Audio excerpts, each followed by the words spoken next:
Merci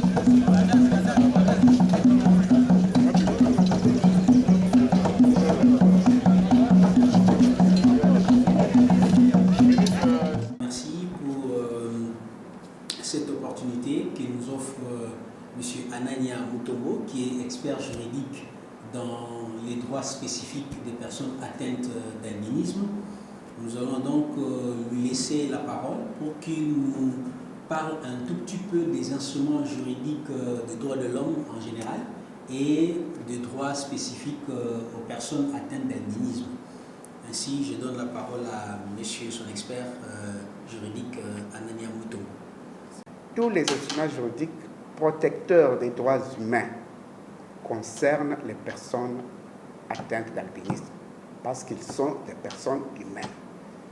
Et il n'y a personne qui puisse les soustraire de l'application de ces instruments que nous utilisons déjà aujourd'hui, même au niveau du barreau, au niveau de notre justice, en tant que loi, parce que le pays les a déjà ratifiés.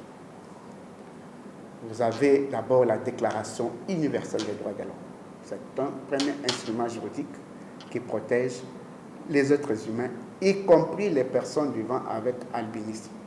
Vous avez les conventions relatives aux droits civils et politiques, culturels, tout ça, ça concerne également les personnes vivant avec albinisme. Vous avez, c'est de 2013, vous avez la résolution 69/170 qui a consacré la Journée internationale de sensibilisation à l'albinisme. Vous avez également la résolution du Parlement européen, j'ai toujours aimé ça, du 5 octobre 2017 sur la situation des personnes atteintes d'albinisme en Afrique. Parce que ça concerne un peu de l'Afrique, mais ils s'étaient basés beaucoup plus sur le Malawi. C'est une résolution de 2017, la résolution 2868. Vous avez aussi une résolution importante qui a été votée en 2017. C'est la résolution relative au plan d'action régional sur l'albinisme en Afrique. C'était pour 5 ans, 2017 jusqu'à 2021. Enfin, la résolution sur l'importance de l'éducation sur les droits des personnes vivant sans mélanine, qui a été votée au Québec le 10 juillet 2018. Notre ministre en charge des personnes handicapées a fait quand même un grand effort pour produire un projet de loi qui est aujourd'hui en discussion au niveau du Parlement. Et nous commençons d'abord au niveau du plan régional. C'est à partir de 2010 qu'on a constaté qu'il y avait beaucoup de tueries, beaucoup d'assassinats ciblés, beaucoup de maltraitances faites, et surtout en Afrique subsaharienne, des personnes atteintes d'albinisme. Cela, avec les efforts de la société civile, a réveillé l'attention de la communauté internationale et il y a eu pour la toute première fois en 2013 une résolution traitant de la question d'albinisme.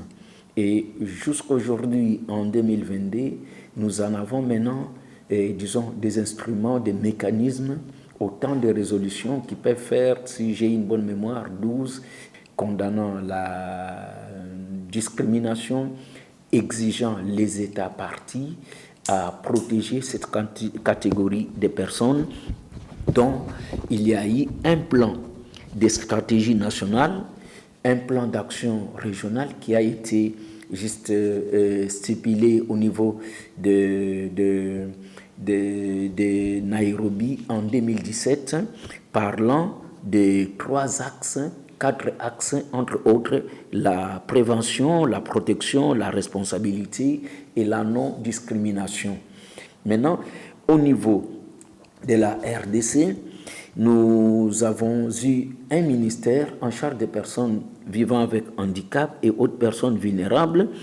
Nous avons fait des prouesses pour que, au travers de ces ministères, la donne albinisme a été intégrée. Nous, en RDC, il y a eu des prouesses dont on a ajouté 2 autres catégories, entre autres l'albinisme et l'énanisme, comme étant les personnes handicapées. Il y a l'existence maintenant en RDC d'un programme national de promotion et de protection des personnes atteintes d'albinisme, et il y a maintenant une thématique émergente, un département qu'on peut dire d'inclusion sociale des personnes atteintes d'albinisme, et à travers de la loi organique du Parlement, que bientôt on va l'agréer, alors on parle de l'albinisme comme un autre handicap,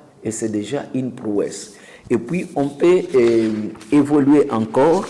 Nous avons en RDC, nous avons fait encore une grande innovation en créant les fonds verts pour soutenir les personnes albinos qui sont les premières victimes du réchauffement climatique. Pour répondre aux stratégies de réadaptation à base communautaire, il y a déjà, comme on ne peut pas inventer la roue, il y a déjà ce qu'on appelle un instrument très important qui nous serve de résoudre déjà ce problème. En 2017, il y a eu un plan d'action régional qui a été établi au Kenya pour permettre que la communauté puisse être inclue dans cette participation de la réadaptation à base communautaire.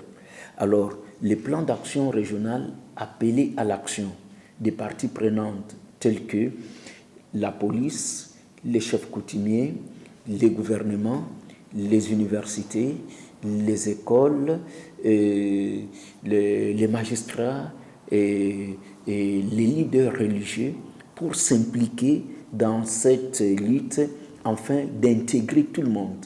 Notre message clé, c'est l'appel à l'action. D'abord, au niveau de la RDC, nous demandons que notre loi organique, qui a des mesures pour permettre à ce que ces plaidoyers soient effectifs, qu'ils soient au plus vite que possible acceptés au niveau de la Cour constitutionnelle et qu'ils soient promulgués.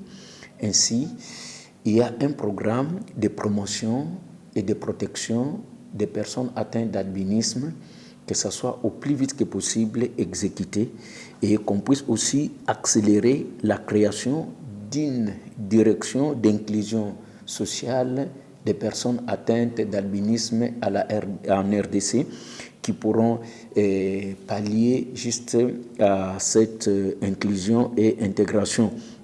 Et ensuite, qu'on puisse aussi encore faciliter l'accès au financement des organisations de la société civile, des personnes atteintes d'albinisme, des personnes handicapées, pour que ces associations puissent recevoir les financements dès en amont, afin d'accompagner cette catégorie de personnes au travers d'un accompagnement technique et financier pour qu'ils puissent bénéficier de ces fonds-là pour aider à cette catégorie de personnes à se retrouver dans leurs états. Mais tout ce que je peux nous motiver, à nous les femmes en général, c'est de se battre contre ce soleil ou ces grands changements climatiques et être ces femmes-là autonomes.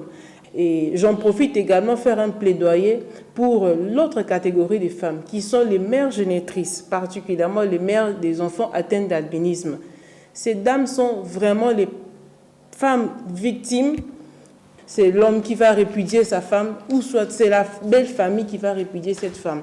Et comme plaidoyer que je m'adresse spécialement à toutes les institutions ou les structures défenseurs des droits des femmes et de la jeune fille, des familles également, de s'imprégner de cette situation de sorte que non seulement les personnes atteintes d'albinisme, femmes et hommes, soient protégés, mais également les mères génitrices, parce que lorsque l'enfant est là, ce n'est pas l'erreur n'est pas liée à l'homme, l'erreur est attribuée à la femme. Or, comme nous savons tous, l'albinisme, c'est une maladie génétique qui vient de gènes de l'homme et de la femme.